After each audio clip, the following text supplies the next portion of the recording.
Hi, my name is Carrie Hyder. You're probably watching this video because you did a search on toe walking or perhaps idiopathic toe walking. Now, this is a subject of which I am very personally familiar. I am 46 years old and I am a toe walker. To this day, my entire life, I have been a toe walker, up on my toes. And I'm an idiopathic toe walker. There is no other medical reason for me to be walking on my toes. It is just a habit, and it is one that I'm very comfortable with. I have no outstanding medical issues that would cause me to be a toe walker. I have just the way I've always been.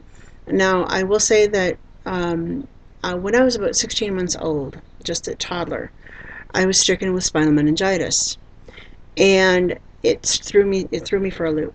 It was pretty bad, and it just about killed me. And this was, like I say, I am 46, so this was back in the 60s. And when I finally got home from battling spinal meningitis,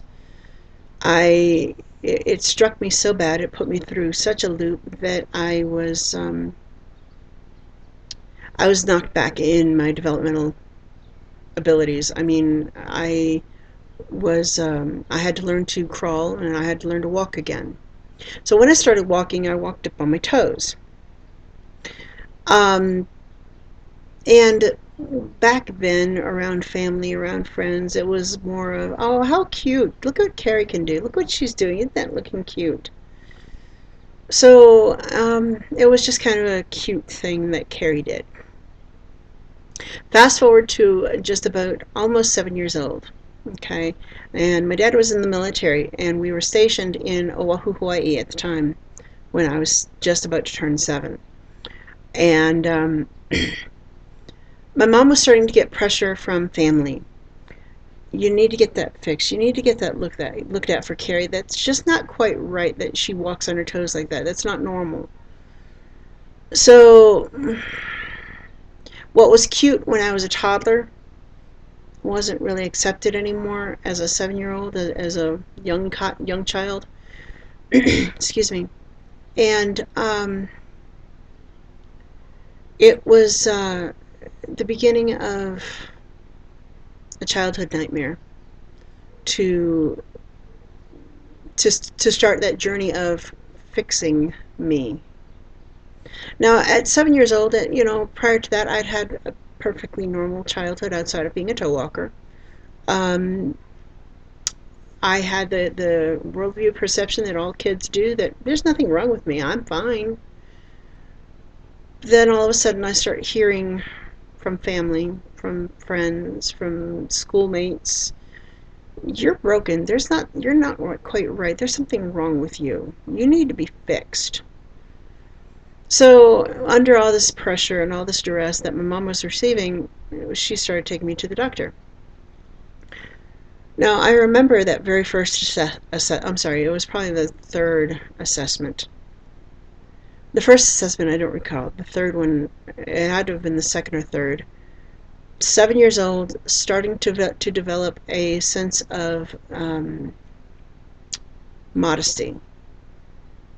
Being taken into a room full of doctors, all male, stripped down to just my panties, and paraded around like a circus sideshow. Carrie, walk over here. We want to watch you walk. Let's hold out your arms. Let's see how your spine looks. As an adult, I get all that, but there wasn't any precursor announcement to me that this would happen. It just happened. It was accepted. And this was back in the early and mid 70s, that, I'm sorry, the mid 70s, that this was prior to the term politically correct. People weren't as sensitive to how others felt. And it was the beginning, that particular medical assessment, to watch me parade around in my underwear in a room full of male doctors being directed and ordered and watched like I was a sideshow freak, which was, it was very uncomfortable. That was the beginning of 3 years for me of my childhood of hell. It wasn't pleasant. So let me fast forward a little bit because I don't want to make this a 3 hour long video, but it's from that assessment I started physical therapy not long after. Physical therapy for me was the worst, and remember that childhood trauma can affect a person throughout their entire life. And if anything affected me, it was this particular round of physical therapy. I will not to this day succumb or allow physical therapy, even though I need it. I have a bad shoulder now. I should probably be doing physical therapy. I'm not going to. I'm going to have surgery instead to correct the issue. Because the trauma of this particular physical therapist that I was seeing when I was a child traumatized me. The man was not kind. His demeanor wasn't kind. His actions of moving me with my feet weren't kind. And it was difficult. So there was decided, and it didn't work. I mean, physical therapy didn't work.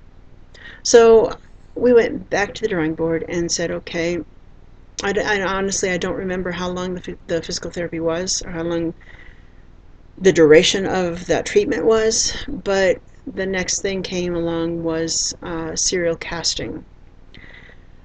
Serial casting, for parents who don't know, is putting putting a child's leg and feet into a plaster cast, and every week or every 2 weeks the child goes in, has the cast removed, and imagine this is my foot, having the foot moved back, and this is called dorsiflexing. Okay, this stretches the Achilles tendon. For me, back in the mid 70s, and being that this was at Tripler Army Medical Center in Oahu, Hawaii. I've never subscribed, and forgive me to those medical doctors and staff that are out there that are in the military, but back when I was growing up and had to see a doctor, they were the military staff. And the quality of care, I've never subscribed to being that great. But the thing is, even the guy in medical school who scores the lowest but passes his classes, passes his grades, graduates, the guy in the lowest grading score, do you know what they call him? Doctor. They still call him doctor. So I think that's what the military ended up with, at least back when I was a kid. And a lot of this, almost all of it, went on at Tripler Army Medical Center, big pink hospital, Pepto-Bismol pink, up in Oahu, Hawaii, on the hillside of Oahu, Hawaii. You can Google it. You can see a picture of it. It's still there today. Tripler Army Medical Center in Hawaii, Oahu. But anyway, I digress. I was put into serial casting for close to a year. For close to a year. Every 2 weeks, going in, getting the old cast removed, getting my foot dorsiflex back, and getting a new cast on. But you know what's funny? Is I still walked on my toes in the casts. So it didn't work. Even after close to a year.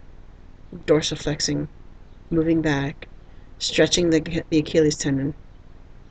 Didn't work. And mind you, all this time, I'm thinking to myself as a child, why? Why do I have to do this? There's nothing wrong with me. I can walk. I can get around just fine. And so the serial casting Didn't work. I mean, like I said, I was walking on my toes in the casts, so it didn't work. And then came ATL surgery, Achilles tendon lengthening surgery. That wasn't too bad, except for the fact that I still have very long, very ugly scars on the backs of my heels. Excuse me. I think I'm coming down with something. And it was the surgery wasn't too bad. I knew that I would be waking up again and with casts on my legs. Nothing new there. I, had recently come out of a year of casts or near a year of casts. So the ATL surgery, went through that, wore the cast again, long enough for the Achilles tendon to the lengthening to take, and I couldn't walk on my heel or walk on my toes in the casts then. Couldn't do it. But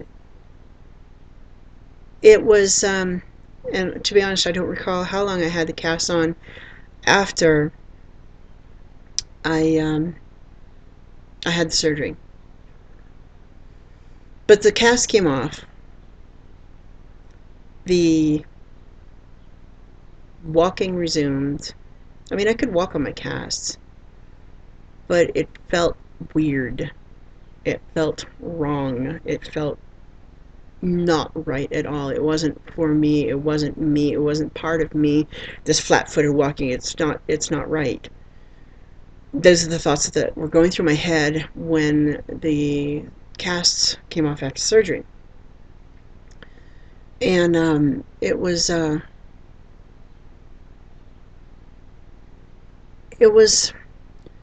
like I say, it just wasn't right.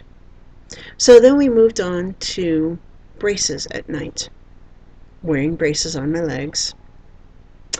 That lasted probably not even a week, because my mom would put the braces on, she would put me to bed, I would wait for her to go to bed, because I couldn't sleep.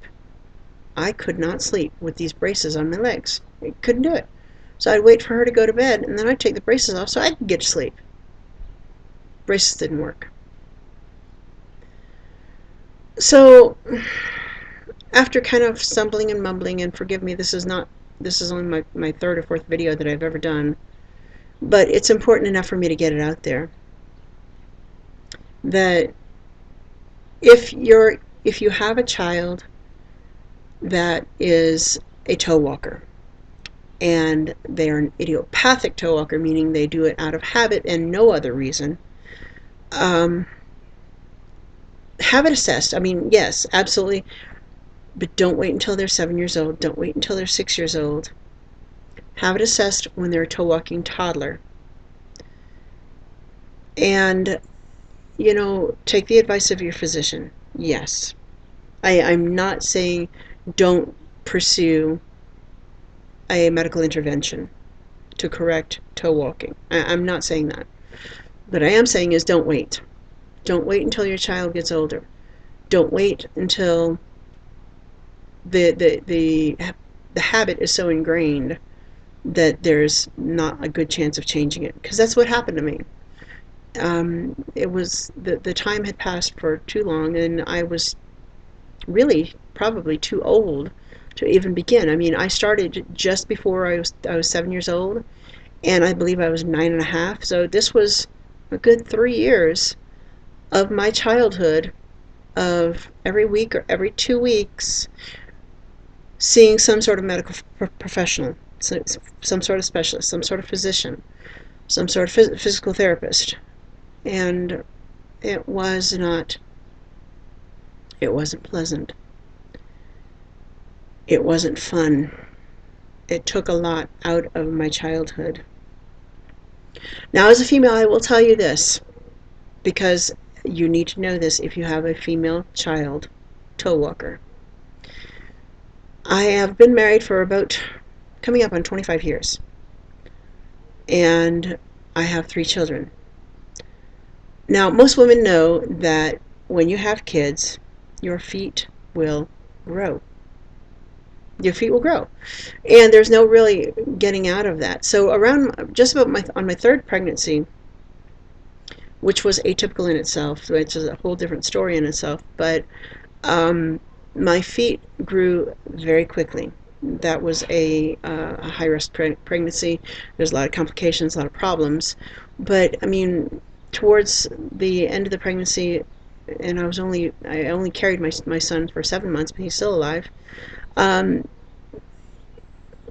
Towards 7 months along, my feet swelled so much and so bad, and they grew, that I could not find shoes that fit me anymore. I couldn't walk into a shoe store and say, well, I'd like to buy that pair of wide shoes. The wide size in most shoe stores, I can't fit into. I can't get my foot into.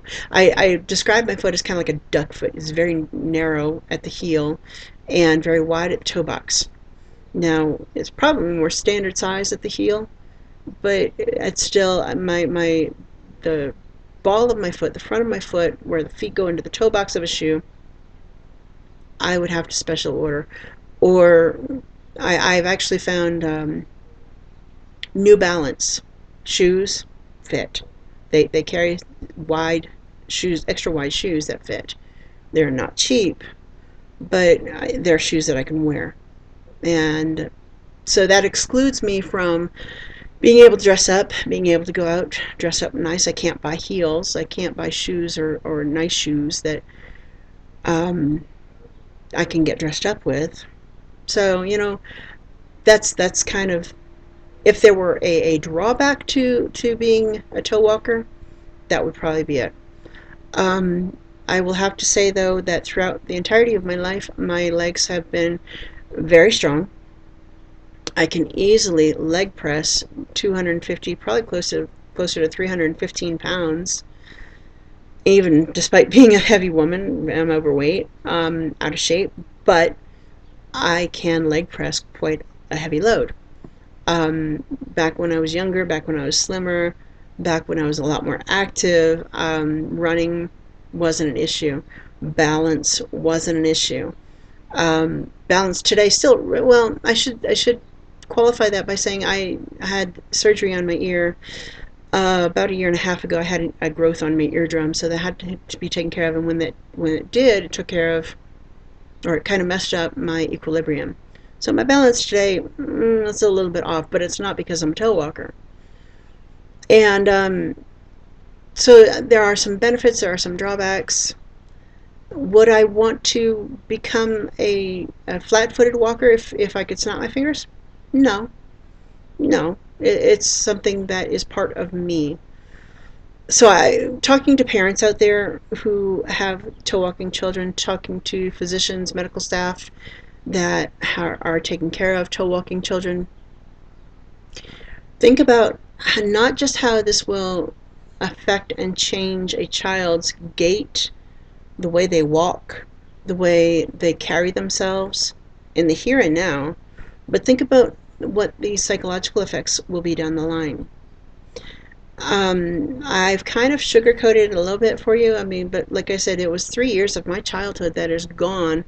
Every 2 weeks of going into a medical specialist of some sort, and it was for naught. I'm still a toe walker.